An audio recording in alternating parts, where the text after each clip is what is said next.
विशेष म वर्तमान समयलाई नै चर्चा गर्न चाहन्छु, अलिक सिरियस टाइपको। हामीले 14 वर्ष तपस्या गर्यौं। 14 वर्ष तपस्या गर्दाखेरि त्याग र बलिदान हामीले दिनु पर्यो। धेरैजना जेनेलेफका समर्थकहरू अल्प आयुमै बितेर गए। धेरैजनाको उमेर पनि बितेर उहाँहरू बितेर जानुभयो। अनि धेरै चाहना र इच्छा हुँदाहुँदै पनि जेनेलेफका समर्थकहरूले मारे।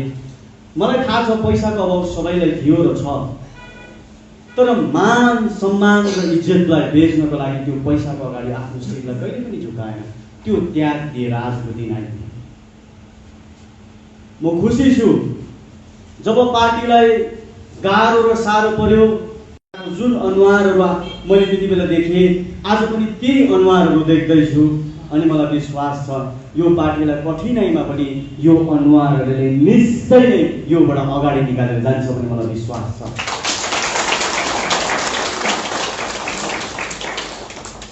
मैले अघि पनि भने, आज पनि भन्दैछु, चाहे उरी आओस्, चाहे बतास आओस्, चाहे आँधी तोफान आओस्, अब यो जेनेरेल पार्टी रोकेर रोकिँदैन र रोकिन पनि हुँदैन।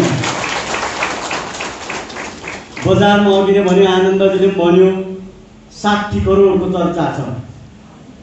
मैले लाग्छ 100 को गड्डी बनायो भने 60 करोड पैसा सायद यो हलमा। अनि यो 60 करोड पैसा कसैले गोजीमा ल्याउन सक्दैन, कसैले ब्याङ्कमा भरेर ल्याउन सक्दैन। यो 60 करोड पैसा त ठुलो गाडीमै आएको हुनुपर्छ, नौकरी ट्रकमा हुनुपर्छ। कुन सुरुक्कै लुकाउने 60 करोड त आयो भन्दैछ। यो अपराधी हो, हाम्रो नाममा आएको पैसा लुकाउने। अपराध नगर, आजदेखि अफर छ। जसले पनि 60 करोड पैसा बोकेको गाडीको नम्बर भन्छ उसलाई 10 करोड। 60 करोड त आएको रहेछ नि त। अब रोडमा यही बाटो भएर गयो भन्यो भने दिइहाल्छौँ 5 करोड।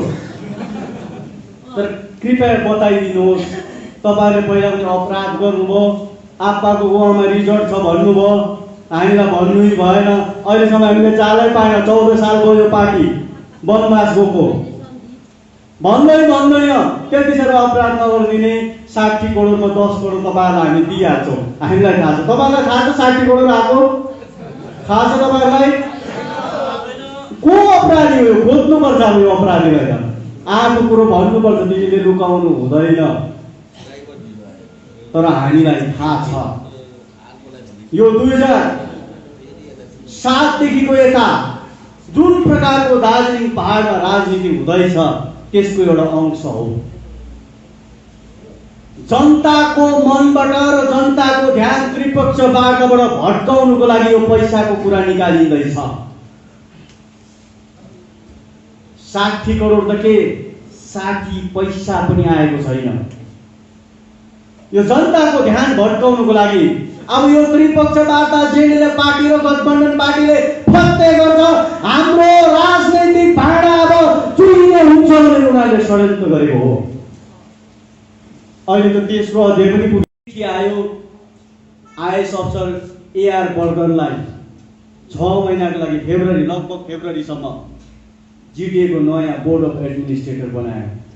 अब 2-4 जना साथीहरूले चिठी आएन, मेरो दिदीको मलाई चिठी आएन भन्दै रुँदै बसिरहेको छ। हामीले त्यतिकै बेला भनेको चुनावभन्दा अगाडि नै तल हामीले रम्बुकमै भनेको थियौँ, अब जाँदैछ, फेरि फर्केर आउँछ कि आउँदैन, अब लात हानेर निकाल्दैछ भनेको हो। साँच्चीको पो लात हिर्काएछ। पशुहरू मध्येमा सबभन्दा बेसी लात हिर्काउने, हेपी हिर्काउने भने चाहिँ घोडा हो। ठुलो मान्छेको अगाडि र घोडाको पछाडि नउक्नु भन्छ नि, घोडाको लात हिर्काएको मैले देखेको भने लाइभ दुईटै खुट्टा हिर्काउँदो रहेछ एकै टाइममा, एउटै टाइमिङमा। बङ्गालबाट थुप्रैले एउटै टाइमिङमा लात भेटेको छ। अब काम लाग्दैन, त्यसैले आज मैले अलिकति बिसाएँ। मैले बिसाउनु पर्छ किनभने विधायकज्यू आउनु भएको छ, उहाँले सबै कुरो खोल्नुहुन्छ। अनि आज मैले दस्तुरको रूपमा बोल्नुपर्ने हुँदाखेरि मैले बोलिदिएको मात्रै हो। आउँदो दिनहरूमा हामी आनन्दजीले भनिहाल्नुभयो युवा एकाइको अब उहाँ टोल टोल बस्नुहुन्छ। हामी दार्जिलिङ ब्रान्च जेनेलेफले पनि हामी हरेक समष्टिको शाखा प्रशाखा भएछ अब हामी कार्यक्रम सुरु गर्छौँ। केवल त्रिपक्ष वार्तालाई बलियो बनाउनको लागि, त्रिपक्ष वार्तालाई सक्सेस बनाउनको लागि, झोडा र नारा गर्नुको लागि होइन।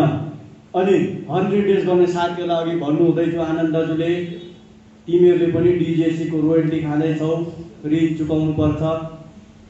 अब डिजिएचसीको कसरी रोयल्टी खायो भने मास्टर रोल भन्छ त्यहाँनिर एमआरको फर्म भर्दाखेरि त्यहाँनिर लेखेको छ दार्जिलिङ गोर्खा हिल काउन्सिल। मैले ढाँटेको पनि अहिले राजनीति म छोडिदिन्छु। कसैकोमा नेट छ भने खोलेर हेर्नुहोस्, एमआरमा के लेखेको हुन्छ, दार्जिलिङ गोर्खा हिल काउन्सिल। अब तपाईँहरूले पनि 100 डेजको सुपरभाइजर गर्नु हुँदैछ, के गर्नु हुँदैछ, कसो गर्नु हुँदैछ। अब यो जातिलाई तपाईँहरूले पनि ऋण चुकाउनु पर्छ, काम गर्नुहोस्। तर बङ्गालको गुणगान होइन, गोर्खा जातिको गुणगान र यो त्रिपक्ष वार्तालाई।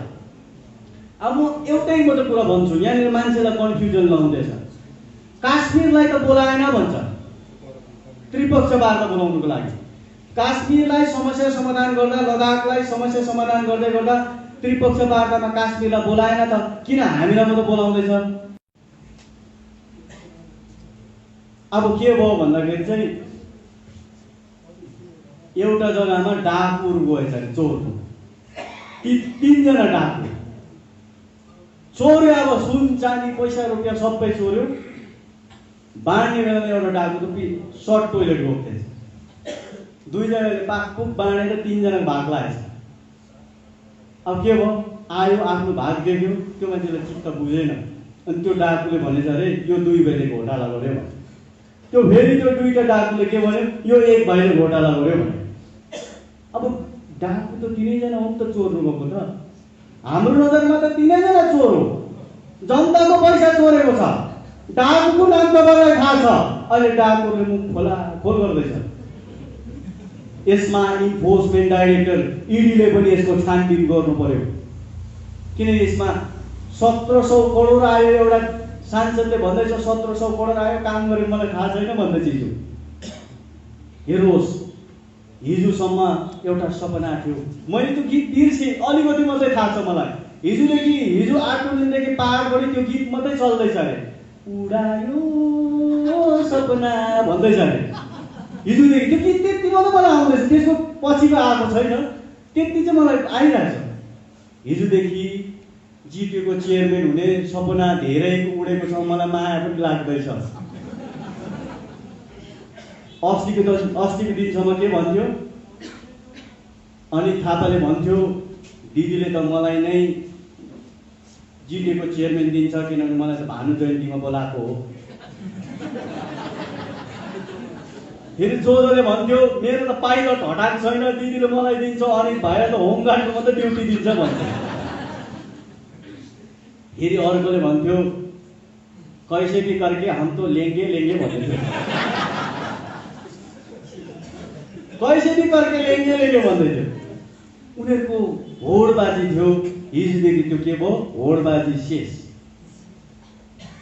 निरजी नै हुनुहुन्छ, उहाँले भन्थ्यो बर्माको जङ्गलमा कम्पास हराएको।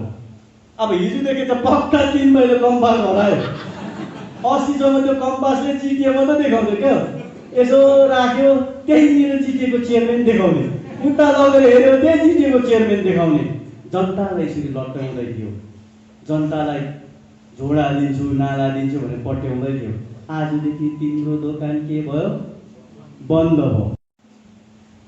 उनीहरूको राजनीति छट्टाछुल्लो भयो, उनीहरू दिशाहीन भयो। तर जेनेले पार्टी दिशाहीन भएको छैन। 14 वर्षमा राम पनि वनवासबाट फर्केर आएको, तर राम वनवासबाट फर्केर आउँदाखेरि लङ्का चाहिँ त्यसै छोडेको छैन नि। कुरा बुझ्नुपर्छ। यसैले यो त्रिपक्ष वार्ता जुन आउँदो दिनमा हुँदैछ यो मामुली र खेलाइची छैन। हामीले 14 वर्ष तपस्या गरेको तपस्याको फल हो। फेरि एउटा एकजनाले लेख्दैछ भन्नु नाम भन्दिनँ रिसाइहाल्छ छिटो। मेरो उसँग मिल्दैन, दशग्रह मिल्दैन। मैले भनेको थिएँ पिपिएसको नाम भन्नु हुँदैन, भन्नै हुँदैन, पक्का भन्नु हुँदैन। यो जिम्मेवारी साथ भनेको पिपिएस के हो भन्नै हुँदैन। हामीलाई बाँदर भन्छ तर आफू बाँदरले ऐनामा हेरेर बाँदर भनेको हो कि बा, उनीहरूले बिगार्छ। अनि अहिले भन्दैछ पिपिएस त बङ्गालभित्रकै व्यवस्था परे, मोहन घिसिङले जिटिए भन्दा राम्रो चिज आयो भने हुन्छ हिजो भन्नुभएको थियो, त्यो कुरोलाई टिपेर भन्यो। जिटिए भन्दा राम्रो त गोर्खाल्यान्ड पनि त हो कि कसो? जिटिए भन्दा राम्रो होइन गोर्खाल्यान्ड? जिटिए भन्दा राम्रो चिज होइन युनियन टेरिटोरी? जिटिए भन्दा राम्रो चिज हो नि त। तर के गर्नु, बङ्गालसित माया प्रीति बसेपछि बङ्गालकै गुणगान गाउनु पर्यो, उनीहरूको त्यस्तो स्थिति बनेको छ। यसैले मेरो पहाडलाई, युवाहरूलाई एउटा बिन्ती छ, युवाहरू किन राजनीतिमा हामी छौँ? 2017 को जस्तो 2017 र 2007 को जस्तो नाटक अब हुनु दिनु हुँदैन। पहाडमा बेसी भयो। 14 सालको तिमीले अडिट बुझाउनु पर्छ। 2007 देखि 2021 सम्म तिमीले पहाडलाई लथालिङ्गे बनाएको छ, त्यसको अडिट तिमीले युवामा दिनुपर्छ। 20 वर्षको युवा 34 साल पुग्यो, 10 वर्षको नानी 24 वर्ष पुगेको छ। तिमीले हाम्रो समय बर्बाद गरेको छौ। 14 सालमा तिमीले के गर्यो त्यो बताउनु पर्छ।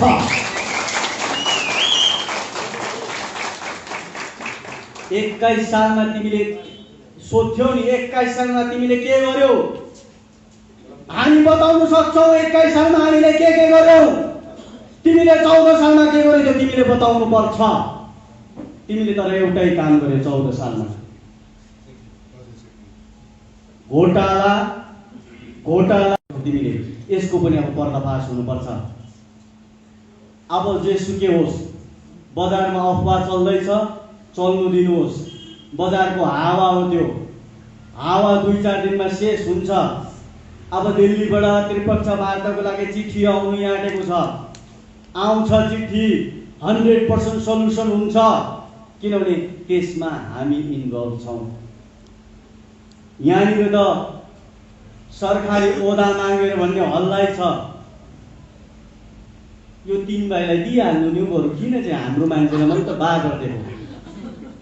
इच्छुक व्यक्तिलाई दिनुपर्छ सरकारले पनि, बिन्ती छ सरकार।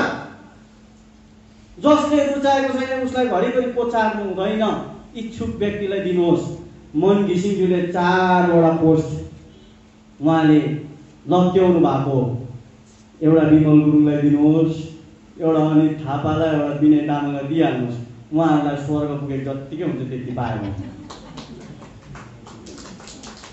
अध्यक्ष महोदयले 4 वटा सरकारी पोस्ट लत्याउनु भएको हो, हामीलाई थाहा छ। कुनै पनि पोस्ट लिनु भएन। यो अफवाह हो, लान्छना हो। के को लागि?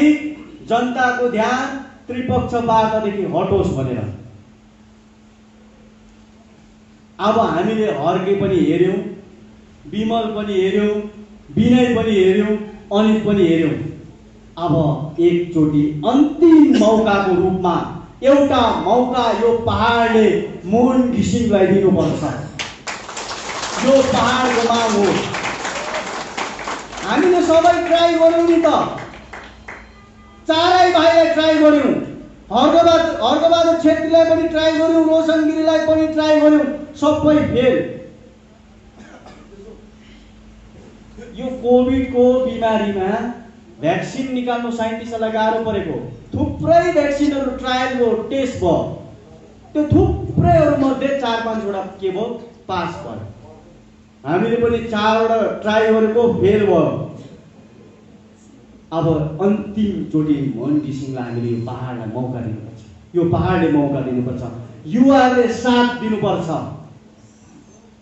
किनभने अरु सबै नेताहरुको फुलाङ्गे परेको बाँस जस्तो फुल्यो। अब फुलाङ्गे परेको बाँसले इस्कुसको बदलमा काम लाग्दैन नि। फुलाङ्गे परेको बुझ्नुभयो नि हैन? फुलाङ्गे पऱ्यो भने के हुन्छ, त्यो बाँस निमट्टे नै मर्छ। यो गोजममो पार्टी पनि अब भुलाइमै परेको नि। अहिले जिटिएको बिओए पाइन्छ कि त्यो अर्थिङ थियो हिजोदेखि भर्जन 3 तेस्रो अध्याय पुगोस् कि चौथो अध्याय पुगोस् कि 10 पुगोस् कि 12 पुगोस् त्यही अनुहार। नयाँ कुरो पो खानु मजा आउँछ त।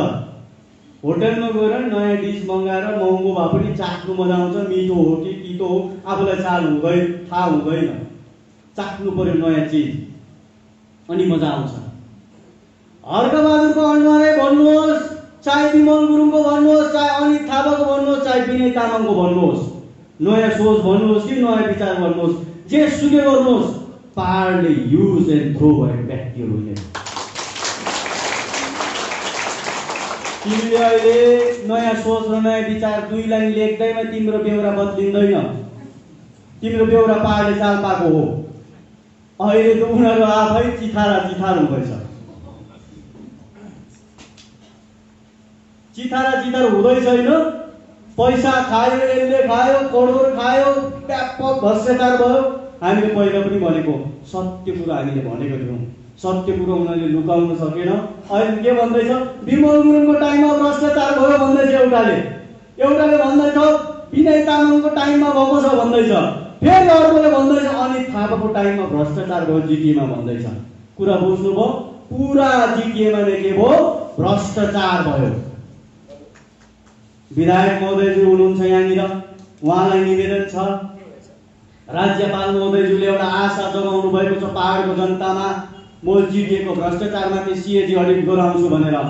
अब विधायक महोदयज्यूले पनि राज्यपाल महोदयज्यूलाई जनताले आशा गरिरहेको कुराहरू बताइदिने। उहाँले यति कष्ट उठाइदिनु पर्यो। हामी पनि सत्य जान्न चाहन्छौँ। पहाडको जनताले सत्य जान्न चाहन्छ। 3 जना चेयरम्यानहरु मध्येमा कसले बेसी घोटाला गरेछ हामी पनि हेरौँ न त। तर निवेदन छ जसले पनि यो भ्रष्टाचारको छानबिन गर्छ कागजमा होइन जग्गा-जग्गामा हुनुपर्छ। एउटा जग्गा त यो बङ्गला डाँडामै पनि आउनुपर्छ। 29 लाखको ड्रेन बनेको हेर्नुस् त। 29 लाखको यहाँनिर ड्रेन बनेको छ। 29,72,000 समथिङ। 29 लाखको ड्रेन अहिले सबै गएर हेर्नुहोस्। मैले ढाँटेको हो भने जिटिएले बनाएको अरे।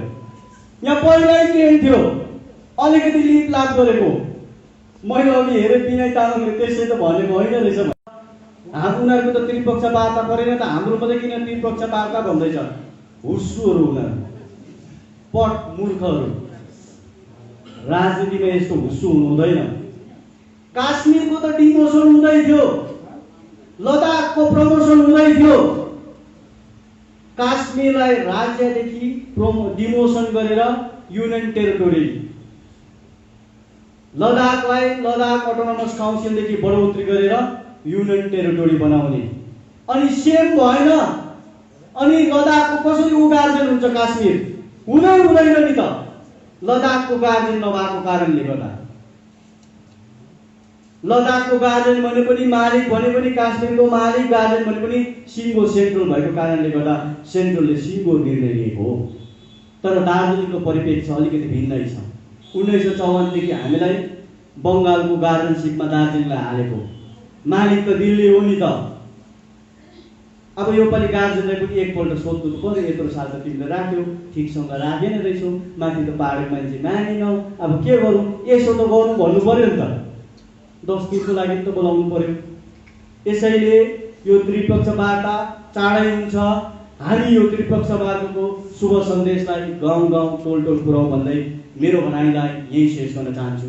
जय गोर्खा, जय मङ्गल।